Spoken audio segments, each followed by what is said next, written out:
Hello and welcome to the World Wanderers podcast, a proud part of the Wander Barn Podcast Network. I'm Ryan. I'm Amanda. And we're your hosts. We're a traveling couple and digital nomads taking you on our adventures as we explore locations, destinations, and careers. Enjoy the show. Hey everyone, and welcome back for another episode of the World Wanderers podcast. We are super excited to be joined on the podcast today, or rejoined on the podcast today by Becky Gillespie. Welcome, Becky. Hi, guys. It's so good to see you again. What is this, the third time we've met in Mexico? Yeah, third time we've met in Mexico. I guess kind of fourth time we've hung out, and I was going to say third country, but nope, same country as before. So, and this is your third time on the show. I think you were on our podcast talking about Tokyo, and then in our Japan episodes, you came on the Insider to talk about digital nomad life, and now you're back on the show. Yes, still a digital nomad, but back with you guys again in Mexico. Yeah, it's great to have you here. And for anyone who's wondering, we're actually in the same room right now. We're in Querétaro in Mexico and in Ryan and I's Airbnb. So if you hear any background noises, it's just the sounds of Mexico. It's a very lively city. Indeed. And we've been spending the week together, which has been so fun. I know you've been here for a couple of months, and I think we'll get to that, but maybe let's back up a little bit. We saw you last year for Dia de los Muertos in Mexico City, which was end of October, beginning of November. Where have you been since then? Well, I had a lot more plans to go a lot more places, as I think we all did for 2020. But after that, I went to my hometown in Ohio for a little while to see the family. And I also went to New Orleans for just a little bit, which was my first time. And it was amazing. Also, a lot of Halloween spirit down there as well. And so it felt like I was kind of repeating Day of the Dead again, which was great. And then the best thing I did since I've seen you last was I went on my first Nomad cruise, and little did we know it was actually the last Nomad cruise that there's going to be for a while. I think it's going to continue, but I flew from America to Athens, Greece, and I got on a cruise ship for 17 days going through the Sinai.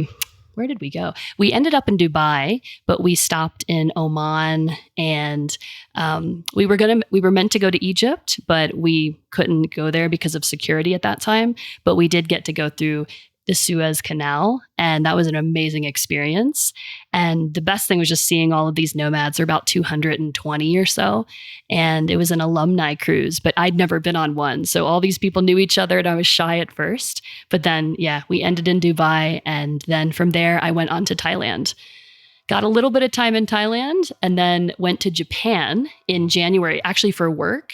And I planned after that to go to Kyoto for a month. And that would have been February of this year. By the time that 1 month was over, it was the middle of March. And I found myself with permanent residency for Japan, which was lucky. I'd gotten that a couple of years before, never imagining I was going to use it for an emergency situation. But I decided it was best to stay in Japan at that time. And I ended up staying in Japan until August, and then went to Portugal for just a little bit of time, then went here to Mexico.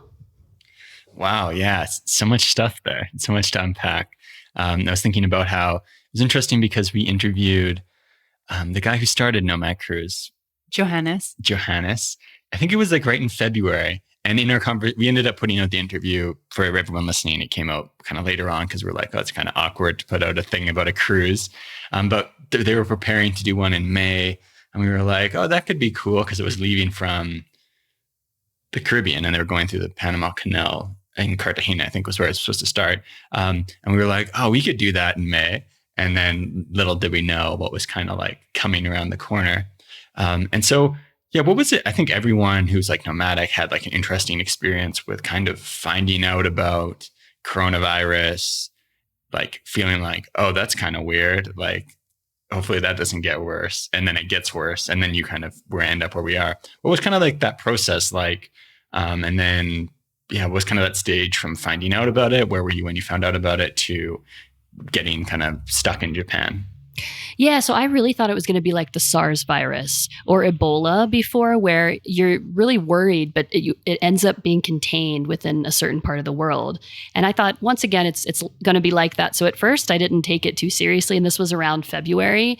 But already in February, you had the Diamond Princess cruise incident that actually happened off the coast of Japan. They were keeping people right in the Yokohama Bay, and I'm like, that's weird. This is kind of sounding like it's really starting to spread. But in Japan, things never locked down, and people, because of the Olympics coming to Tokyo, what was meant to be this year in July, they weren't reporting all the cases that I think really were there because they wanted to make it seem like it was going to be okay for people to come to the Olympics. We all really believed this earlier this year in Japan. And then the announcement came, and then the cases got higher, but they were still really low compared to some of the other countries. Then I realized, like, I do have to stay here. And that was the middle of March. And it was just strange to keep thinking, like, this is continuing on. I really thought by the end of the summer, things would be back to normal, or what we all knew as normal. And so that's been interesting. It's just been a lot of communication with people, with other nomads, like, where are you? What are you doing? But really, with my American passport, it's like, where can I go? That's a short list. Yeah, it's so interesting to think about kind of the mindset like back a couple of months, because I think that we were kind of the same way, like deciding about, do we go back to Canada from Panama? How long is this going to last? And we ended up making the choice to go home, which was the good choice to make for us. But we had kept our apartment because we were like, maybe we can go back in a couple of weeks, which is kind of laughable to think about now because, we ended up in Canada for 7 months, similar to you in Japan. And yeah, just very strange as, cases kind of went down over the summer, at least in the warmer countries that experience summer in the Northern Hemisphere, and then kind of deciding about like where to go and can we travel and all that type of stuff. I know you had a crazy travel experience from Japan onwards, but before we get there, I'm curious if you can talk about like, what is Japan like with no tourists? It's kind of amazing, actually. Like, I was very grateful to be there because I thought the trains in Tokyo I can get a seat every time I go out, apart from maybe one of the main trains. And that never happened. I lived in Japan for 12 years. Like, I knew what this place looked like without a pandemic. And here it was in this Twilight Zone kind of situation.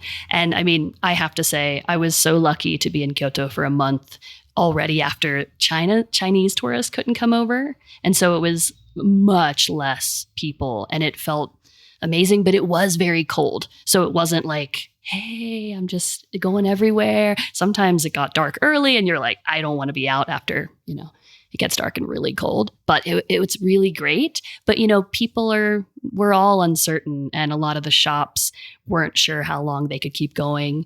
But I was grateful that we never locked down. The Constitution doesn't allow it in Japan. Yeah. And then you're in Japan. When did you start thinking about like the next steps, being able to move on from there? So because it was such a familiar country to me, it almost felt like being home, like you may have felt in Canada this year. And after 7 months, I started thinking not only about my tax implications for being there, which I do think I have to pay as a tax resident this year, but that's all right. However, one problem in Japan is the cost of accommodation if you don't have a long-term rental contract. So that was starting to add up for me. And I was thinking I could probably go somewhere where I get more space because, of course, in Tokyo, all the places are very small as well. So after 7 months of being in a small place, I was like, I want to try to get to another place. And because I was in Japan and they had such a low number of cases, they were appearing on a lot of lists of like, it was possible for Japanese people to travel, especially in the summer. So I started researching and I actually started thinking during this whole pandemic experience that I needed to get a base again. I needed to find a way to set something up where I'd be allowed to be there if this, God forbid, this ever happens again. So I wanted to go to Portugal. I had been there the last 2 years just traveling and I really liked it. And I heard that Portugal had a visa that may be possible for me to get. And I had local friends there. And I thought maybe they can help me if something gets difficult with the process, or they can give me guidance. So that's the only reason I went to Portugal from Japan in August, was I thought I could go there and get this visa and start that whole process. It turns out, I didn't mention, you need to apply from your home country, which meant I was in this beautiful Portugal in the summer, and they're telling me you need to go to America right now or as soon as possible to start this. And I'm like, but that's the Corona country. I've been trying to avoid it the whole year. But I actually did. I went home and was very, careful, but stayed home for 3 weeks to apply for that visa. And I actually got approved. So I'm going at the end of this month to Portugal. And what was it about Portugal that made you think like, hey, this is the place to make my like home base for now? One thing I really love being a nomad for the last 3 years is that they have a big nomad community there. They have people that really care about making events. And so nomads are really taken care of when they come in. They can immediately start meeting other nomads. There's a lot of co-working spaces for someone like me that loves to go to those spaces and meet people. And I just thought I might be able to have the best of both worlds. With my visa, I have to live there 6 months a year, but I plan to be other places those other 6 months. So I'm kind of trying to do a hybrid now of base plus travel. And being an expat in Japan for so many years, I know what that feels like to be in another country, but based there. And I just thought, okay, maybe the universe is telling me it's time to do that again, but in a place where there's more of a like enjoy the moment culture, whereas Japan is work, work, work. And over time in Japan, I started wishing that my friends could also get off at 5 p.m. or we could meet more times than just the weekend. And I think in Portugal, I'd be able to find that. Yeah, that's really interesting to hear. We haven't been to Portugal for so long, but we'll definitely have to come and visit you once you're set up there. I'm curious, you mentioned that like through the pandemic, you started thinking about a base. Had you been thinking about a base prior to the pandemic, or were you pretty happy with the nomad life traveling around?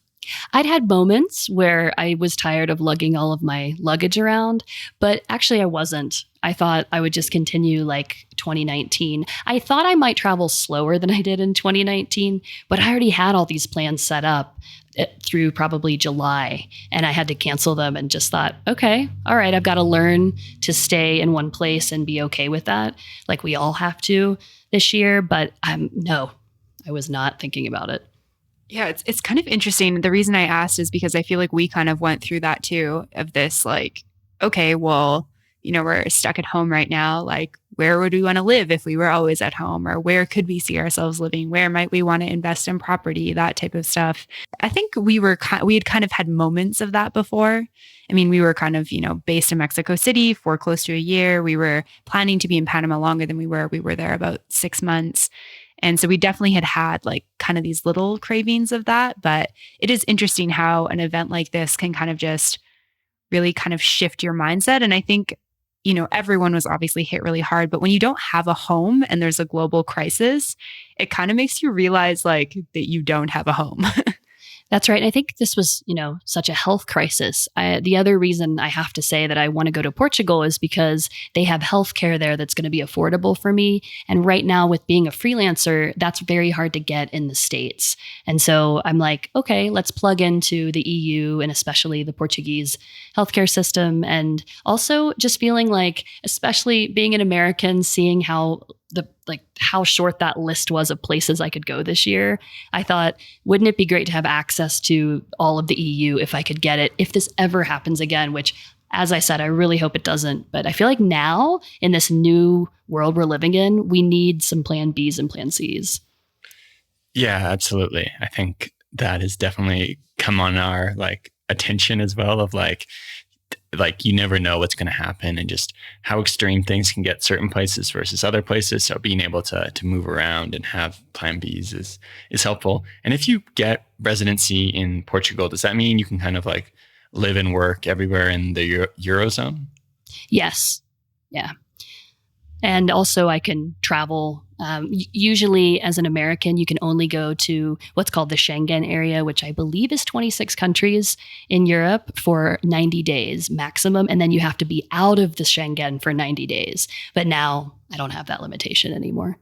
Yeah, that's awesome. Kind of jealous of that, but Come on over, guys. Yeah, for sure. We'll definitely get there soon. And I know from talking to you offline this week, you had a bit of a crazy adventure getting from Japan to Portugal. Can you tell us a bit about what that was like? Because I think even now the EU is not open to Americans, right? I'm sure there's Americans listening that are like, wait, how did you get to Portugal? Yeah, so I will say that I thought my Japanness, having a residency card and having been there for 7 months, was going to get me in. But it turns out that was not the case. So first, when I was leaving the airport, I went to, you can imagine, like one of the busiest airports in the world, Narita in Tokyo. I get there and there's like 2 flights going out that night. And I did a trial run. I was so worried I wouldn't be able to get into Portugal that I went 2 days before my flight, like I was checking in at the counter. And Narita is not close to the center of Tokyo. Like, it was this big thing, but at least I felt that was good. It gave me a big, I understood how it was going to be the next or 2 days later.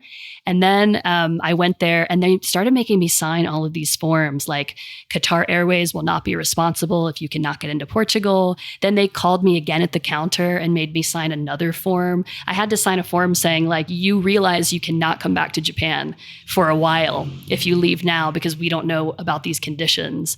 And I was like, yes. But then when I got to Portugal, the first thing I did was I had to get in a line and everybody is pulling out these papers. And I look over and it's like negative COVID tests, which I had been told through several phone calls in Tokyo that I wasn't going to need because I was coming from Japan. And everybody had them. And I'm like, I don't have one. What do I do? So I go up to the guy and I just say, I don't have a COVID test. I've been in Japan the last 7 months. I didn't think I needed one. And he had me take my mask down and he looked at me for a moment. And then he said, if you've been in Japan for 7 months, you can come in. And I thought that was it. Like, I'm in. But then I got to the counter at immigration. And by the way, another American had gotten into Portugal a month before then with a business visa, or a business, not a visa, but just a business purpose for entering Portugal. And I did have a friend there in Portugal with a company. He was trying to set up some eco communities. I don't think the business was pressing at that time, but he was working on it. But he actually signed a business letter for me to come into the country as well, just in case. But I really thought I was going responsibly, like from Japan with a residence card from Japan. But at the end, the man at the counter said, why are you here? And I said, I'm actually coming to move here. And no response, blank. And I'm like, heart started pounding harder. He's like, why are you here? And I'm like, I'm here as a tourist. Like, I'm here to stay in Portugal probably for 2 months. You can't be here as a tourist, is what he said. And I'm like, but even from Japan? And he just was looking right at my US passport. That's what he had. And I'm like, oh, I've come from Japan. And he's like, why are you here? And I'm like, I'm here on business. And then I pulled out that letter and he's talking in Portuguese to the other woman sitting next to him. And then I just hear him stamp my passport and he lets me in. And I was like, oh, is this for real? Am I here? And wow, it just felt like I was very close to immigration jail. Yeah, that's crazy to think about. I mean, we've been to some countries where, we don't understand any of the language and they're talking to somebody or they've taken your passports to an office in the back and you're like, dear Lord, what is happening? Please protect me. And it always is so relieving to feel to hear that stamp. But I can imagine that you were just that's kind of terrifying, especially when you have this legitimate purpose to be there. You're trying to move there because despite being American, America's not your home right now. Your technical home, I guess. So I'm glad that you made it in. And what was it like once you actually got into Lisbon? What was Portugal like, I guess, in the summer? The first thing I noticed was that about 40% of people were wearing masks compared to Tokyo. And I felt very strange to even be wearing mine. And I'm like, is it okay? I felt weird the first day, especially. I did keep wearing my mask, but it felt weirder to be wearing it. And I thought people should be wearing their masks. But there were quite a few European tourists there. So I felt It was much less people than I had seen the previous years I'd been there, but it still felt like, okay, it's summer. Like I did get a little bit of that feeling. I got to enjoy that. And there were nomads there who were all kind of they were all European nomads, but they were starting to come down to Lisbon because they knew as it gets colder, we don't want to be stuck in another part of Europe. And this is one of the warmest places we can find in all of the EU. But most of my friends that I'd met on Nomad Cruise were actually in a Facebook group, and they were coming down, and I was like, this is great.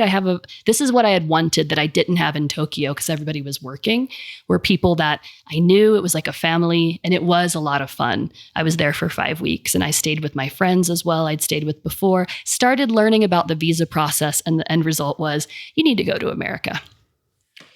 And so you go from there back to the States. At that time, did you know like what you were, I guess when was this? This was like the end of summer?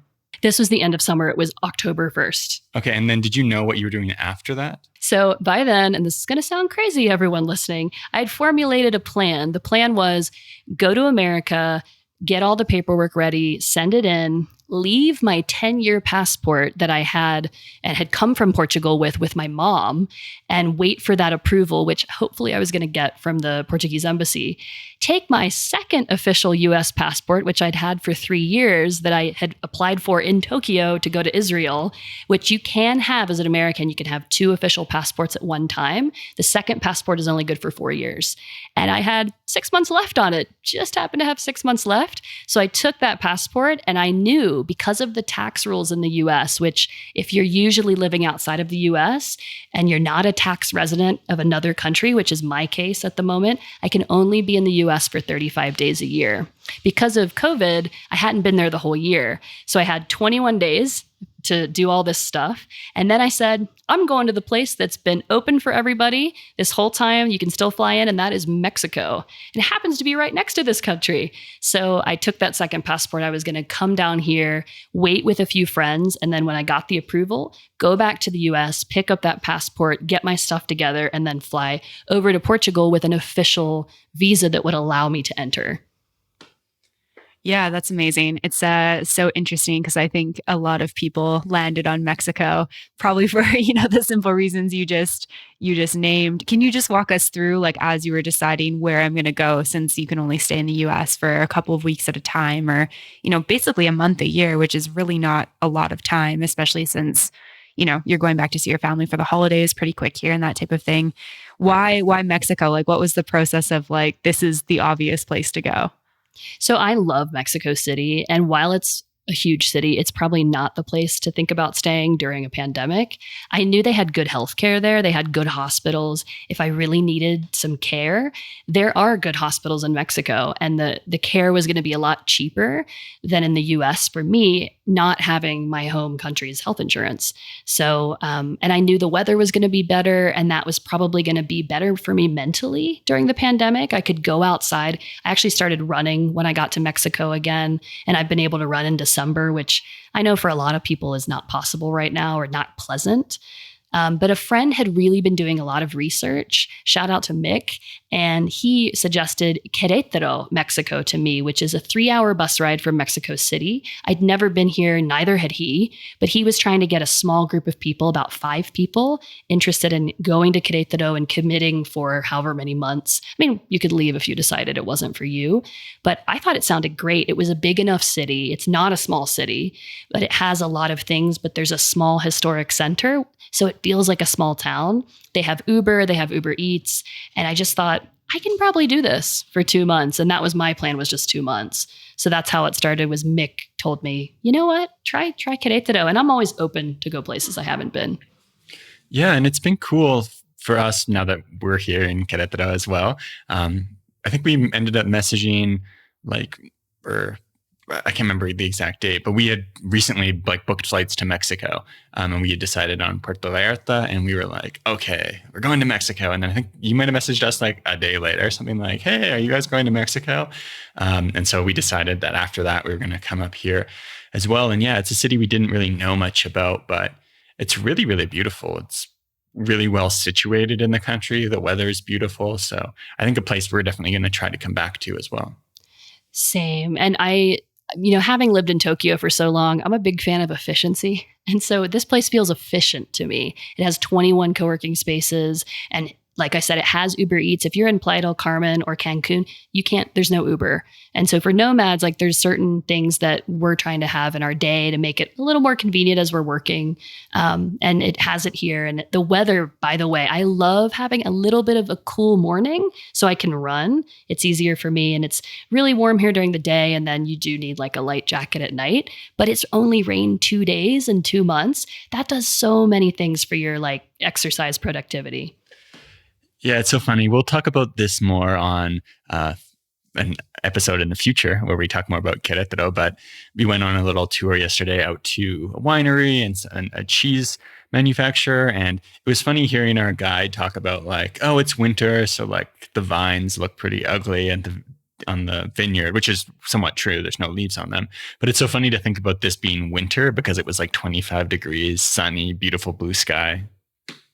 Yeah, it's honestly like summer in Canmore for us. Like this is like basically our summer weather, which, if anyone's listening to this, obviously we're speaking in Celsius, and this is why we're not in Canada in the winter, because it's just so cold. Like this is as warm as it gets, and this is winter for them. Like people are in jackets and hats, and we're in like sandals and dresses and shorts and stuff because it's like so warm here.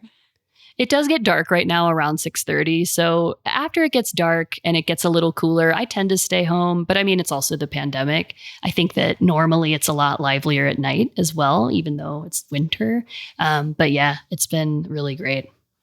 Yeah, for sure. I think this is definitely a city. I mean, I'm so tossed because I love Mexico City. Like, I feel like Mexico City just has this energy that just kind of like speaks to me in this deep way.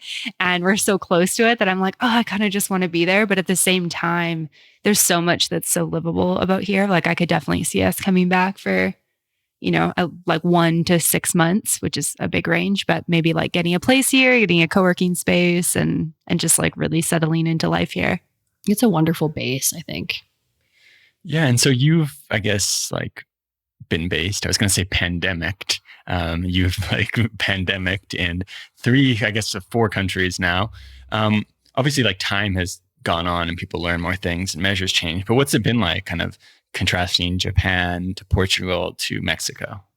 I just feel really lucky because I feel like I've been running from COVID. Like every time I leave a country, then the cases go up, or I gave COVID to everybody. I don't know. Like, I'm not sure. I really hope not. But it's like the cases in Japan were consistently low. Then they like spiked after I left, and they spiked after I left Portugal. Now they've really spiked after I left America. And now, I mean, just this wave. So it's been weird because all those countries, it hasn't been that bad when I've been there. But I'm now going to go back tomorrow to America at like the peak it's ever been. So that's going to be interesting. I'm trying to always wear my mask and keep my distance from people, but I am hoping to see some family members for Christmas. But I would say that the fear is the greatest, of course, in the States because the numbers are the highest. And I think people in the States have had to make the biggest changes with this freewheeling, free lifestyle they usually have. And now, they're not used to staying inside and they're used to doing whatever they want. But, Japan's been through so many hardships in its history. The reason they wear masks regularly already is because they kept that tradition from the flu in 1918. And, not everybody wears masks, but it was a very common thing there. And Portugal, they've been through a dictatorship. They've been through some, dark times in their history. And I think you just see that certain countries, they have this resiliency and they're trying to help the people. Yeah, I feel like it's just been, a kind of a weird time. And it's interesting that you've kind of been like, just avoiding places. I don't think you're a super spreader, just to make that very clear. You're like, I hope not. I'm across the table from you. Yeah, I'll let you know in 2 weeks. No. I'm pretty sure that's not the case. It just seems like, we're seeing these second waves come about as weather gets cold, and you left Tokyo at the end of summer, and then you left Portugal kind of as it started to get cool, and hit the US as things were cooling down there. And now even Mexico, we're seeing a lot more regulations. I mean, it's kind of ironic. Querétaro is putting in more regulations starting tomorrow, which is when you're leaving, when we're leaving too. So I think we're just seeing stuff kind of with the holidays and gathering and with the weather changing. So I'll just throw that out there in case anyone runs into Becky on the street. She's fine. Thanks, Amanda. And so, yeah, you're getting ready to go back to the States and then kind of like starting a new chapter on your nomad adventure by heading to Portugal. Do you want to talk about kind of like what's next for you? Yeah, sure. So I hope to really help educate people about this whole visa in Portugal process after I get the next stage done, which is going to be the end of March. My visa I have right now is only good for 5 months. And then I have to have a formal sit down with an immigration officer and present a bunch of documents showing my income and my residence I'm now living at in Portugal and my health insurance. There's got to be certain things I show them. And then I should hopefully get a visa for 2 years. From that, my plan is to get the passport, which is going to take 5 years plus 1. Like I think you get the passport after a year of processing or something. That also includes a language test. So I will start studying Portuguese. And my plan is really to get there now so I can do the 6 months of required residency for the year while people still aren't really traveling. And then hopefully in July or August, I do have to go back to Japan for my residency requirement there by like the 3rd week of August. So I'll probably stop there and then hopefully spend some time in Asia. Again, I missed Asia this year. And when I say Asia, I guess I mean Southeast Asia. Yeah, for sure. It sounds like you've got a good year ahead. So mostly you'll be spending 2021 kind of in Portugal and surrounding area. Yes. And, hopefully that includes part of the Schengen as well. Like I can probably go no problem to other countries in the EU for short periods of time and then come back to Portugal.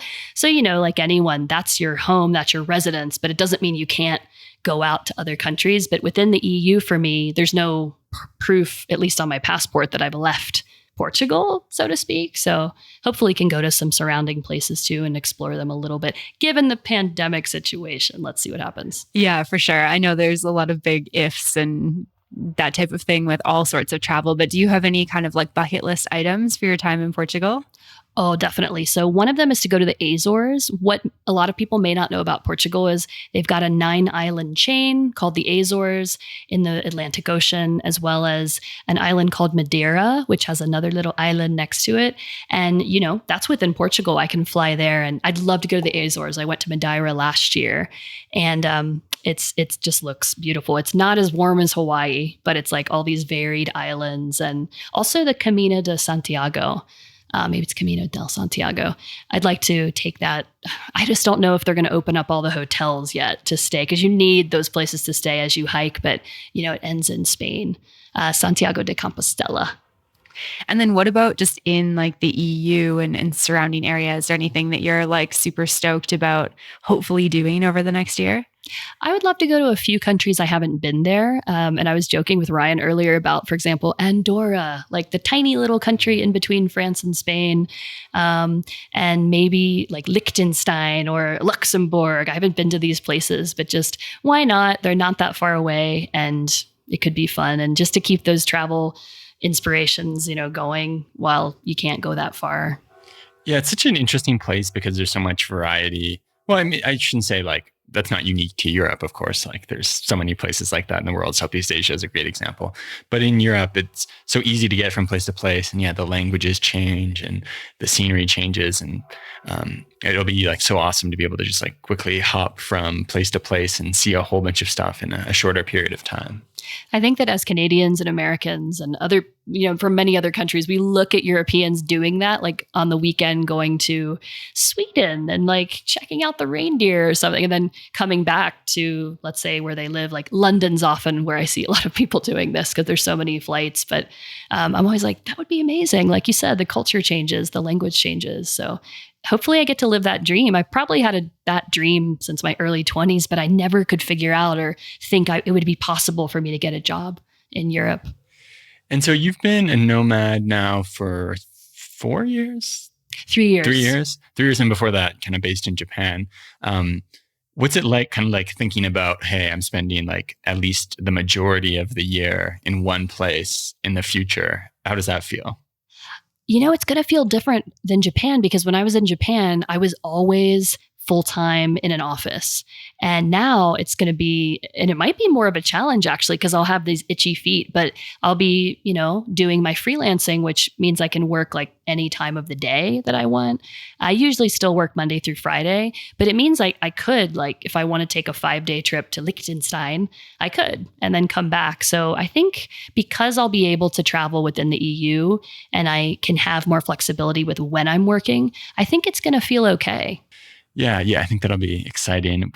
It's funny, during the summer, we had been watching quite a bit of Spanish television, like Spain Spanish. And I think it got us both excited about the idea of like going around, exploring more of Spain particularly, but like lots of Europe, like renting a car. Because when we went there, when we were 21, we just trained from like big city to big city. But there's so many interesting places. And one of the things that's amazing about Europe is like there's so much kind of cultural history. Like even in Spain, for example, there's a whole bunch of different languages spoken, which you don't really think about because we kind of lump them all together. But and kind of similarly in Portugal and France and all these places, there's so much variance, even in like the smallest drives you can take. I actually have a dear friend, shout out to Lorenzo, who is thinking about getting his van back from Italy over to Portugal. Like he's in Lisbon right now. And he's like, hey, maybe we can try some van life when you get here. And I've never done van life as a nomad. I'm not sure with Wi-Fi and everything how it's going to work. But I'm, with this current situation where we're facing, it's like, it sounds really appealing and it would be interesting. And keep, again, those like travel inspirations, keep them flowing, keep those juices going. Yeah, for sure. I think that would be so cool, especially in Europe. We have only done van life for 6 weeks in Australia and we weren't working. So I can't speak to what it's like as a nomad, but if you don't have a job, it is really, really fun. And I feel like as long as you have good Wi-Fi, like those like pocket Wi-Fis, I guess. Yeah. Or just a really good unlimited data pack and a nice chair to work in that you can just unfold. I feel like it'd be pretty sweet. You could just work in these like cool remote locations and stuff like that. Or yeah, I think it sounds pretty cool. You did see me work in the car yesterday, Amanda. So if I can work in I can work in a moving vehicle.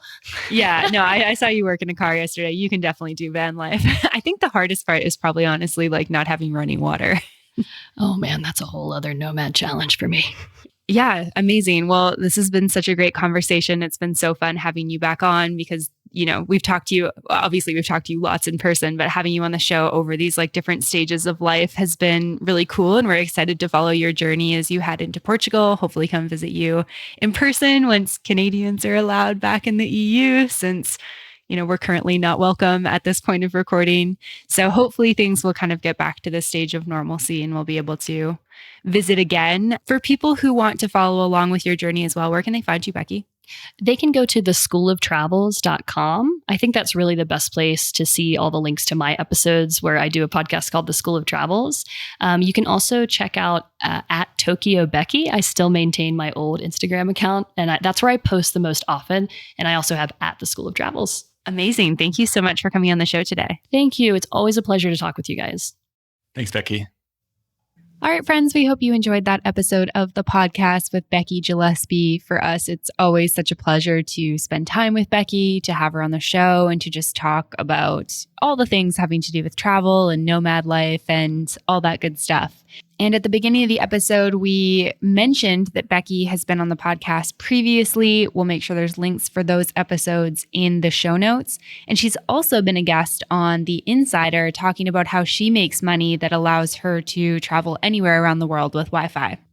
Yeah, so if you want to go check that out, you can head to patreon.com/theworldwanders, where you'll find Becky's episode, as well as lots of other interesting topics on how to kind of create a career that allows you to work and travel. That's patreon.com/theworldwanders. Thanks for listening, and we'll see you soon. Thanks for listening to this episode. If you want more, make sure to check out The World Wanders Insider, available on Patreon at patreon.com/theworldwanderers. For show notes, head over to theworldwanderers.com. Find us on social media at The World Wanderers Podcast and join the private Facebook community at World Wanderers, a community for travelers. You can always get in touch with us at info@theworldwanderers.com. And if you enjoyed the show, don't forget to subscribe and leave a review. It really helps us find new listeners. See you next time.